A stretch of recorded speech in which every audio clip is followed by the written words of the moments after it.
want to ask you, the names that have been cited by Dr. Sudhanshu Trivedi clearly say that these people were all right when they were appointed by the Congress governments, but they have become possibly suspicious because now the Supreme Court and your belief that these may be the government suggested names, that's when they become suspicious. Is this taking the entire protest to a ridiculous level? Because dialogue is the way forward. If you won't, come towards the government committees, you won't come to a Supreme Court committee, how are you going to find a solution to the problem? So the first thing is that what Dr. Trivedi is very conveniently forgetting that till yesterday Jyotiraditta Scindia was a Congressi and today is a BJP man. So people changing over the years is nothing new. Let's not look over that. And right now, actually, you expose the government when you said that it has given up on burning of parali and all these things. So the government is ready to sort of give up on things that affect you and me, the common man. But it is not ready to bow down on the farm laws that affect its crony capitalists, its corporate godfathers. That is the main problem with this government.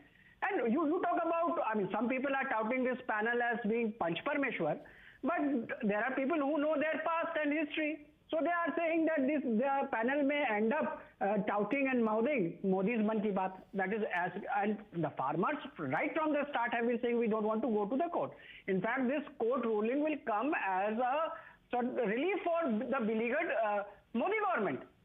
Because court should ideally come in only when there are two parties. So Suhail said, Anand Ranganathan, everything is going to favor the government. Nothing is favoring the farmer. No faith in the government, no faith in the Supreme Court, and everything for crony capitalists. Suhail said first, and then Dr. Anand Ranganathan. 1 minute.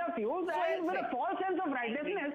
Today we say their supporters are coming and trying to justify Mr. Modi's unilateral fiat of using his majority. 1 minute. And Ashutosh ji, you made a point.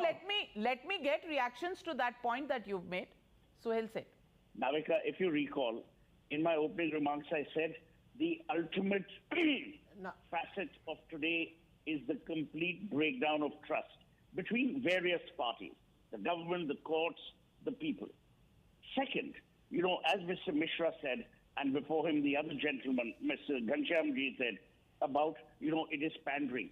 The point today is, yes, there are people who believe that the government stonewalled or the government bamboozled or the government rushed things through.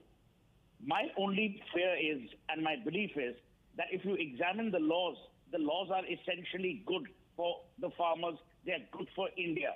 But you and I cannot communicate that. You and I cannot win the trust. We are not in that business. It is the business of the elected representatives. The MLAs who have been elected in Punjab are silent. They are hiding in some cubby holes, in rat holes. They are the people who are responsible. The farmers of Punjab are objecting. So the reality is you are abrogating your role and responsibility, whether you're in the government or in the courts. The only way this can be settled is by listening to these people, not by just hearing them. The other is by understanding what they're talking about and making them see reason. If they don't see reason, you cannot in that process humiliate, distrust, destroy the credibility of every institution that took years to build. But then